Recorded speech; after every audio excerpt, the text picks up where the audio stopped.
Hi, everyone. Welcome to Conversations with Nicole. I'm delighted to welcome to the show today actress Esta TerBlanche. She is best known for her contract role of Gillian Andrassy of the ABC daytime soap opera All My Children. Her credits also include Spin City and hosting the South African youth program K-T.V. Esta became a household name on the first primetime daily soap ever in South Africa. She's hosted numerous TV shows, including the Soap Opera Digest Award show. She's also won several awards for her work in South Africa and awards in the U.S.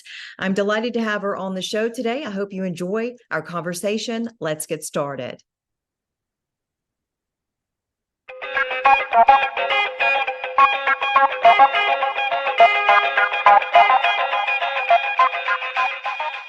Hi, everyone. Welcome to Conversations with Nicole. I am delighted to have as my guest today the famous actress Esta TerBlanche, all the way from Los Angeles, California. Esta, thank you so much for joining me today. Thank you so much, Nicole. It's so great to be here with you on your show. You really are probably best known for your role on All My Children. So walk me through your story. I went to audition for something else, and the casting people let my agents know that they really like me, but I was too young for the part. And they said, but we really like her. We want to write something for her. And I thought, yeah, right, that's not going to happen. And sure enough, about a month later, we got a call saying, okay, we wrote something and we want her to come and screen test in New York. And yes, so it was true. And I flew to New York and I screen tested, and that's how Gillian, my character, got started. So you never know if you're gonna go for an audition and maybe it doesn't work out. You know, something else might happen. And I was there for almost 5 years, and it was just a magnificent time. It was a new place for me. I've never been to New York ever in my life. And so it was this whole new experience for me in this big city. Everything was new for me.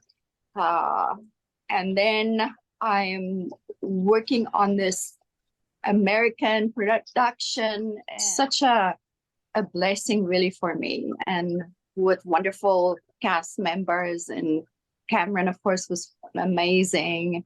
And yeah, thank goodness for him, because he really was so easy to work with, and we got along so great, and we had a really good friendship. We just had a really good working relationship. He understood my working, the way I worked. Also, English wasn't my first language, so it was my second language, and I sometimes really struggled with remembering my lines in English, and he was really good at that. Like if I came in with the wrong lines or I changed the lines, he would just go with it. He would just adjust. He would just have my back on it. Like he would just, he never said, oh, stop, she had the words wrong. So he would just go with it. And that was really amazing. That's really a big deal for them to have worked with you the way that they did, because I know a lot of the lines they used were kind of funny, but it played well a little bit into your character, if I remember correctly. But yes, they that's really actually how used it that started. to their advantage and yours, and it made you an even more lovable, beautiful character. But that's how it started, because me as Esta, I messed up the lines so often and said the wrong things, and they thought it was funny, and then they started to write it on purpose.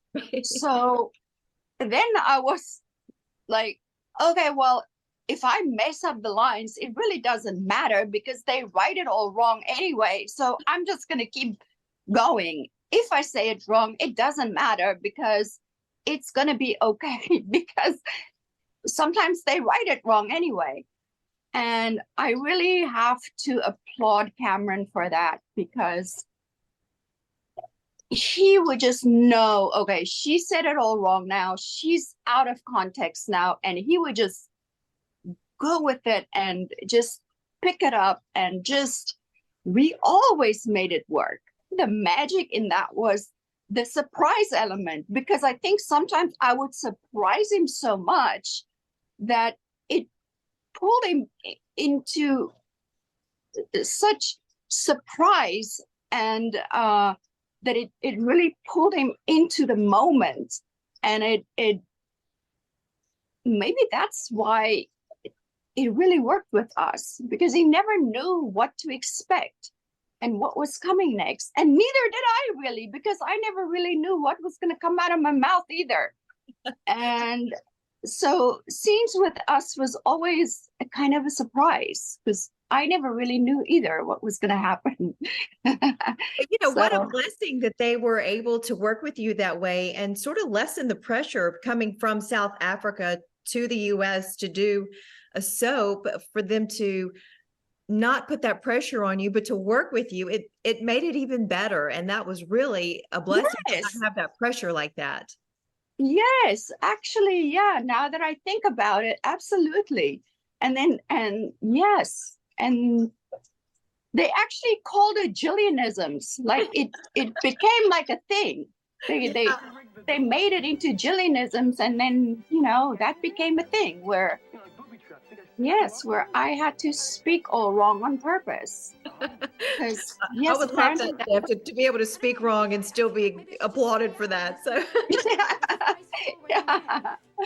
So your journey actually started early, though, before All My Children, when you were in South Africa and then you made your way to the States. Let's back up a little bit and start with your upbringing and how you ended up in the US. I've always wanted to be in television, in acting. I actually started off as a host. I was hosting a TV show called K-T.V. It was a kids television.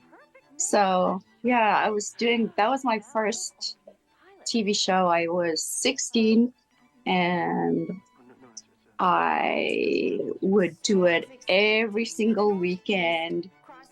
And my mom would take me to like the big city, and we would film on the weekends. And I would work hard all weekend. And while my friends were partying, and I was just working. And so, yeah, that's how I got started in this business. And then from there, I did another hosting show called Math No Problem, where I was hosting this math program, you know, explaining math and tutoring math on TV, which was hilarious because I was really bad at math. But then from there, the director told me about this new soap opera that they were going to do in South Africa, which was the first ever. It was like groundbreaking. South Africa was going to do the first ever soap ever in the country. And I sent in my information or my resume to this producer for that.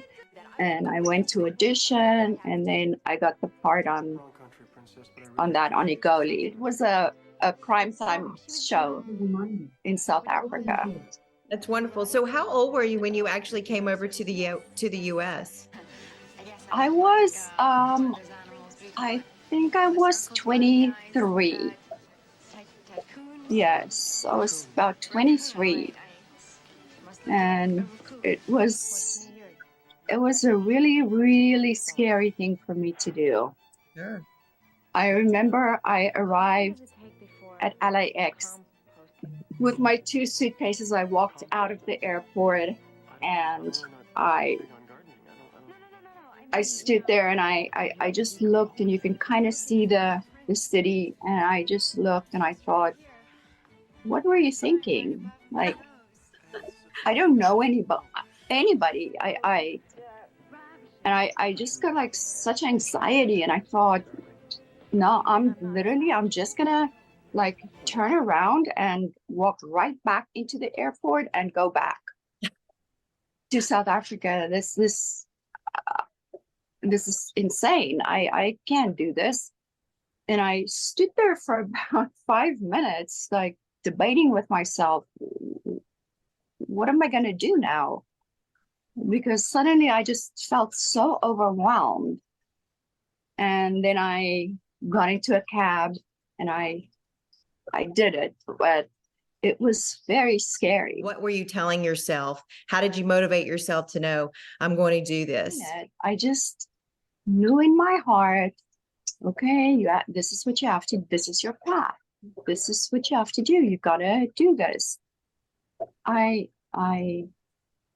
it was literally just getting up every day, do it, do it, do it again and again, and keep going every day, and just don't give up.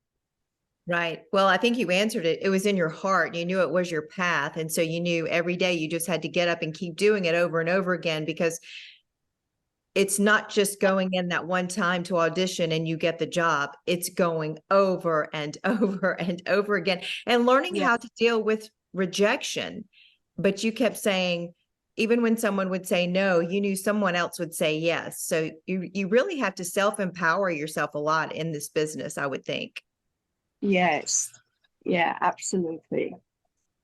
That is the thing. It's the dealing with the rejection.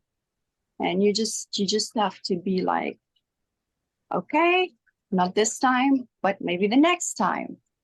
And just keep going and going and going. You ended up being on shows like Spin City. So talk a little bit about what happened after leaving All My Children, some of the next things that you were involved in. I went to South Africa and I did quite a few things there. I hosted a show called Supermodel. It's kind of like America's Top Model here, like we have here. With Tyra Banks, and I hosted that. It's a 13-episode thing there. And I did a bunch of documentaries with Michael Kastenbaum in South Africa, all over the country. And I did some work with Neil Sandilands and a short film. Got involved with some healing and stuff. You've won several awards for being one of the most beautiful women on television, one of the most beautiful women in soap operas, and you're absolutely just breathtaking. And it's just to see how gorgeous that you are. So on top of being beautiful, you're talented. So what would be your advice maybe to people that would like to be Esta, that would like to follow your path? You know, my advice would be to make sure this is what you really want to do from your heart, not just because you want to be famous or because those would be the wrong reasons. You have to want to do it because you have a true desire to be an artist, and you want to really do the craft, and you want to act. And then if that's your passion, truly your passion, and that's all you really can see yourself doing, then go for it. And then don't let anybody get you off your track. Like, do not give up. Do not let any naysayers get in your way. Don't let anybody get to you. Be like a duck. Be like a duck. You know, water when it goes on a duck, it just rolls right off the feathers. So any negativity from other people, let it be like water on a duck. Let it just roll right off. We all have so much infinite power within ourselves, and we just have to dig down deep and access it. And then, the world is our oyster. I love that. So where are you now in your journey? You've had all these awards, these accolades all throughout your life. You've done some amazing things. You've worked with some amazing people. So where are you now in your craft? Are you involved in any particular projects? Are you just waiting for that next project that is right for you? Tell us where you are now. I'm involved with a cancer foundation, and then I am involved in the healing business. But as far as my acting goes, I would definitely be open to going back to it, because I took a little bit of a hiatus from that. But I would definitely be open to going back to that. Yes. Do you mind sharing a little bit more about the healing business that you just mentioned? Yes, I have my own business. I have a spa. Yes. So that's what I've been doing. Yeah. I love that. Yeah. Well, you are just an absolute delight to talk to. I really appreciate you taking the time to speak with me today. I've enjoyed learning about you and your story. And I think that you're an example of no matter what time we are in our life, we have so much to offer, and maybe don't ever let, as you alluded to earlier, let anyone tell you differently, because what you're bringing to the world now is just as great, if not even greater than your roles that you had on camera, I would think, because everything is equally important no matter what we're doing in life. Yes, thank you. And the same to you, what you're doing now. I'm really proud of you for what you're doing now. You're a classic example of that. So thank you so much for saying that. And I just want to reciprocate that and say that back to you. It's wonderful what you are doing. It's like so beautiful. And you're such a great host. Like I can tell you have all the experience. You're so good at this. Well, thank you. I appreciate that. So how can people follow you, learn more about you, and continue to watch your journey? I'm on Instagram it's at Esta TerBlanche. Perfect. Well, I'm going to be sure to follow you, because 100% you've made my life better by being a part of my show today. So thank you so much for taking the time to be with me. Thank you. Thank you so much. Wonderful. For having me on your show. Thank you. Thank you. And that will do it for this edition of Conversations with Nicole. Until I see you again, I hope you have a great day.